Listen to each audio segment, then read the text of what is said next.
Hey HCDA, and welcome back to my Satisfactory 1.0 Masterclass. In each episode I'll give you one specific goal to work towards that you should ideally be able to complete in 1 or 2 sessions. And last time around we completed the end of phase 4, which means that we're now going to need a whole lot of power to do phase 5. So that's going to be the focus of this episode.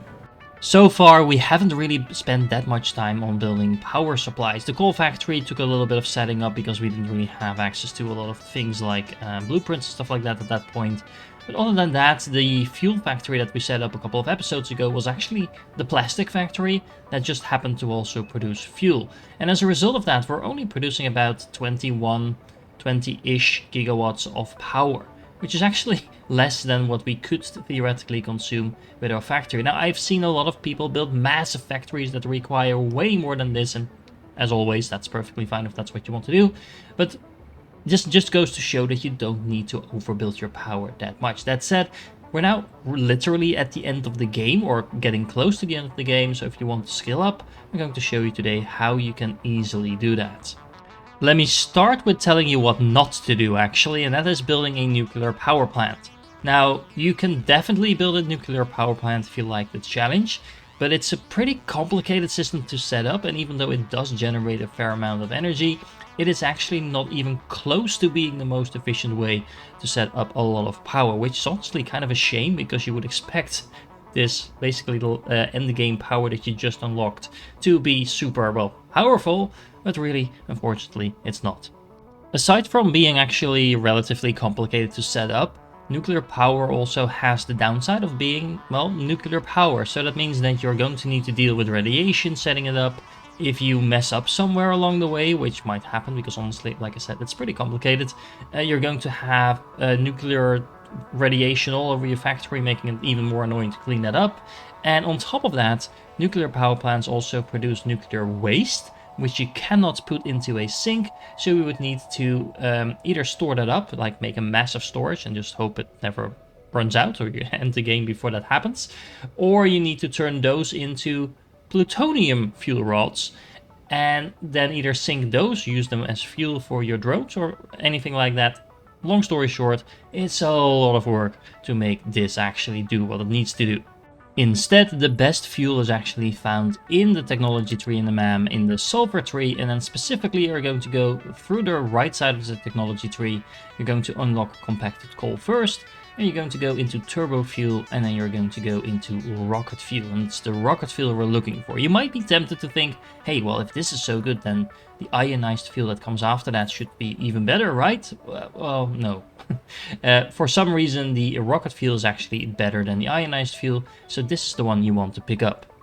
Now, the way this works is that the normal fuel, along with some of that compacted coal that you just unlocked, can be turned into turbo fuel, and then you can take the turbo fuel and add some of that nitric acid to it, and then you can turn it into rocket fuel and, well, compacted coal again. Even though there's nothing really wrong with the default recipes, if you want to make it extremely simple to set up a lot of power, you really want to look for the alternate nitro rocket fuel. It's the only alternate that the rocket fuel has, and it actually lets you make the rocket fuel straight from the normal fuel just by adding in some nitrogen, sulfur and coal. All of the items that you would also need to make turbo fuel, but just cutting out a lot of the middleman type of facilities. On top of that, you also really want to make things easy for yourself while making fuel, and by actually having the diluted fuel recipe unlocked, you make that very simple because you can make it straight up from the heavy oil residue. And speaking of heavy oil residue, you also want the alternate for that one, because that allows you to make a lot of heavy oil residue straight from oil and just producing some resin as a side product. So rather than making either rubber or plastic and then getting this as a side product, we're actually going to focus this specific facility on making fuel, so we want as much heavy oil residue as we can get. One thing to note is that you're actually going to need a couple of hard drives to unlock this stuff, and on top of that you're going to need at least 100 packaged turbo fuel in order to unlock the rocket fuel. Now, in order to get that, you could either produce it, which is kind of annoying because we don't actually want to produce turbo fuel at all, but what you can also do is just hop over to your awesome shop and then just buy yourself a pack of that stuff right here. Remember that you can buy parts from the shop including a stack of fuel somewhere down on the list. There we go. And you can just buy one of these stacks for 4 tickets, and you're done, and you can unlock the rocket fuel. Make sure that you do unlock the rocket fuel before you try to actually research the alternate, because it won't unlock until you actually have access to the normal recipe. At this point in the game, you have access to a ton of alternate recipes, so actually unlocking the one that you want can sometimes be a little bit tricky. So remember to keep whatever you don't want, just keep it in your list so that you can't actually get it again. And, well, you might have to do some exploring. Remember that once you actually researched it, you have 1 rescan per hard drive. If you save your game and you rescan something and you don't get what you want, you can always just reload your game and try again. You will get different recipes, and that way you could, in theory, just have 1 hard drive unlocked and get whatever you need, as long as you have access to getting it unlocked. Okay, so let me show you how easy it is to set this up. You don't need to find necessarily a new oil location if you already have one that has a little bit of oil left, because you're actually not going to need a whole lot of oil to do this. I'm here at my previous, my good old little plastic and rubber facility that we built ages ago. And there is 2 oil nodes here that we haven't overclocked, so there's a lot of oil to spare there. And on top of that, there's actually one of these resource wells for oil over here as well, that produces a ton of additional oil. So basically we have all the oil we will ever need right next to our home base. Back in the day when we built this first fuel factory slash plastic slash rubber factory, we actually only had access to Mark 1 pipe, so we needed both of those oil wells in order to supply this facility with 2 pipes worth of oil. Now, right now, we can overclock and we have Mark 2 pipes, so we can actually just overclock one of these to 200% and just have a Mark 2 pipeline and then split it off right where the actual pipe split off here as well, and have this facility keep running just fine. It also means that we get to repurpose the entire other pure node that we have available over here. Alrighty, so let's get started. We need a total of 7.5 refineries making heavy oil residue. And I'm actually building them towards the beach over there, because we're also going to need some other stuff in order to make this work. In terms of the oil, we actually only need 225 oil per minute in order to make this work, so you can actually underclock that pump if you would want to. So the refineries are going to be producing heavy oil residue, but also some resin. You could use that resin in order to make some more rubber or plastic if you want. You can also just keep that as a backup. But I just want this facility to purely focus on fuel and keep it as simple as we can make it. So what I'm going to do is just sink the resin and get some bonus points as a result of that as well. Then next on the list are a total of 6 blenders making diluted fuel. This is one of those alternate recipes that makes the fuel recipe really efficient. All you need to do is throw in the heavy oil residue, add some water, and you get a whole lot of fuel.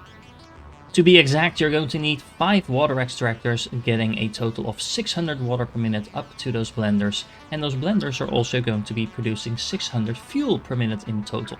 Now, hopefully you by now noticed that that is exactly the amount that you can put in a Mark II pipeline. So this is why I'm sticking with these numbers, because you don't have to fiddle around with the pipelines in that case, or splitting them or whatever. Nope, you can just have a single pipeline going through everything and not have to worry about the max throughput.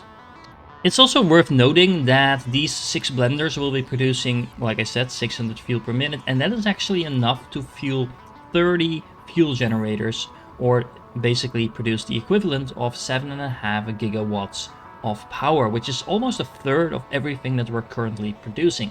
And well, it only takes like, I don't know, not that long in a way to set up. And you could actually replicate this entire facility a couple of times based on the amount of oil available. So if you want to keep it kind of small and easy, that's definitely a way to go.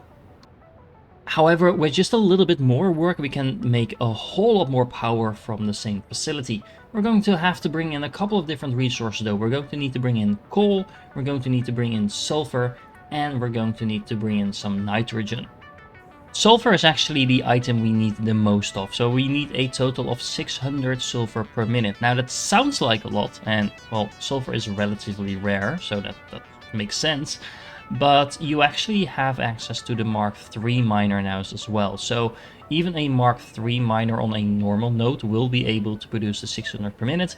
If you have a pure node like I have over here, you only need to overclock it a tiny bit and you already have everything you need. Just for reference, I am down here a little bit further to the south, actually pretty close to the initial starting area if you started out in the grassy fields. And we're actually going to be building a train line to the fuel station.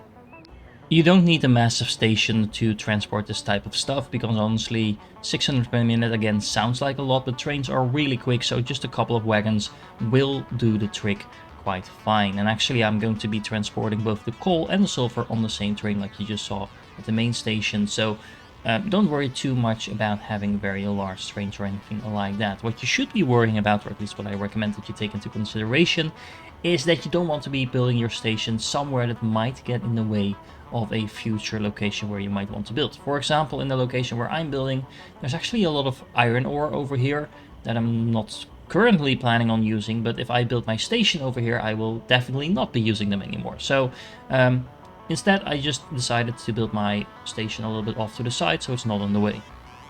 We also need access to at least 300 coal per minute. And honestly, I feel kind of nostalgic building my factory over here, because if you ever started out on the grassy plains, this is very likely the first location that you might have built your first coal facility. But of course, since we started somewhere else now, there is nothing here.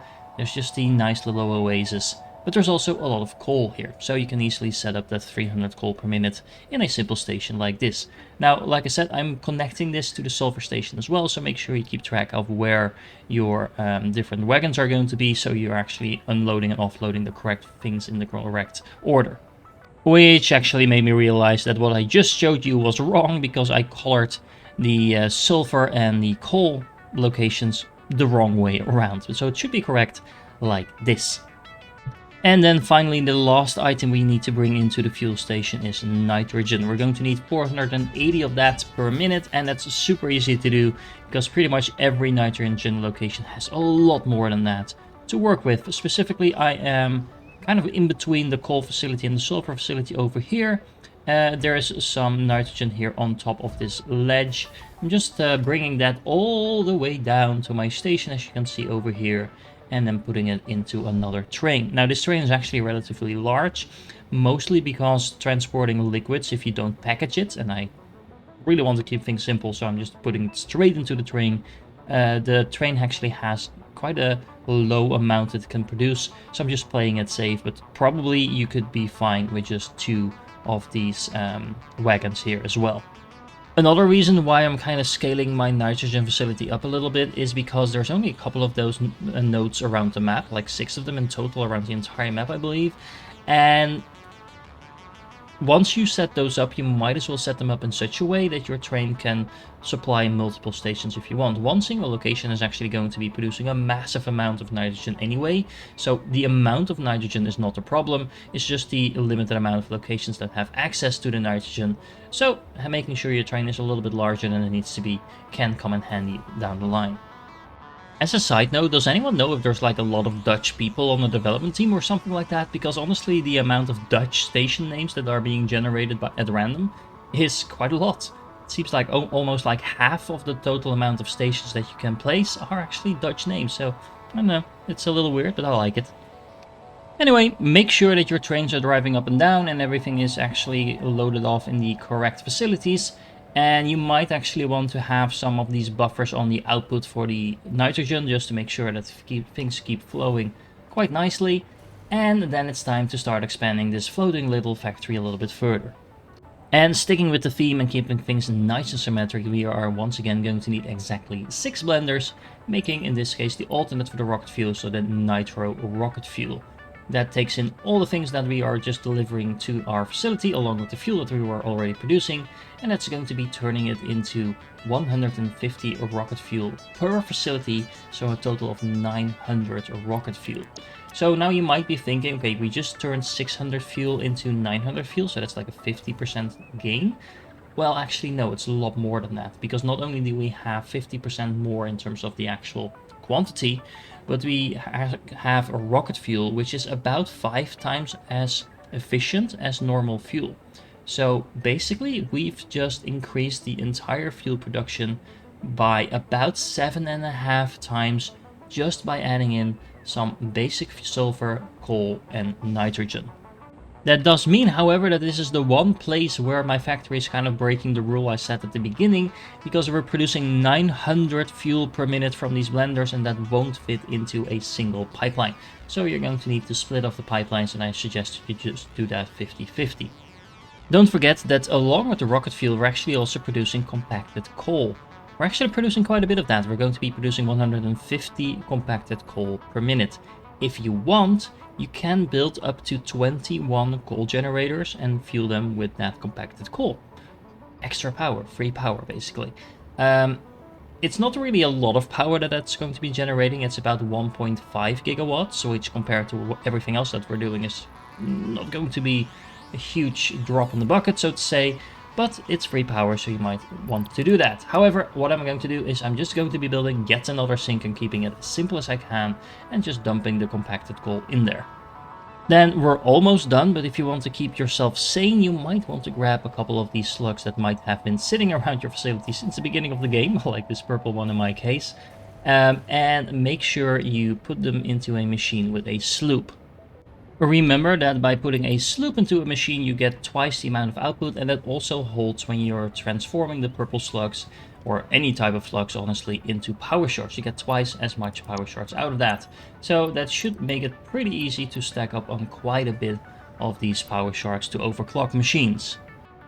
This tiny little facility that we just built is actually producing enough rocket fuel to fuel 216 fuel generators.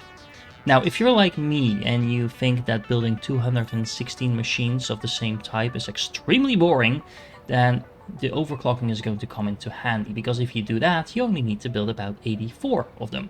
That is still a lot of machines, and you can see it like here, but that's going to be a lot less work than building 2.5 times as much, because overclocking a power generator is just going to make sure it is consuming 2.5 times as much and putting out 2.5 times as much. So that means that a single fuel generator is already going to be producing 625 megawatts. Now, like I said, we have over 80 of those doing that here. So if you then check the total amount of power that we're generating, we are now generating 82 almost gigawatts of energy. So we just quadrupled our entire energy production by just building this tiny little facility. And remember, we're just using a tiny amount of oil, a tiny amount of coal, a pretty decent amount of sulfur, so if anything is going to be the bottleneck if you want to scale this up, then that is going to be it. And we're also using a moderate amount of nitrogen, but none of that is really complicated, and everything that we just set up in supply lines, except for the sulfur, we can still easily overclock. The coal is overclockable, the oil is overclockable, the nitrogen is overclockable. We would only need to bring in some more sulfur in order to make this facility all the way over again and scale it up even further.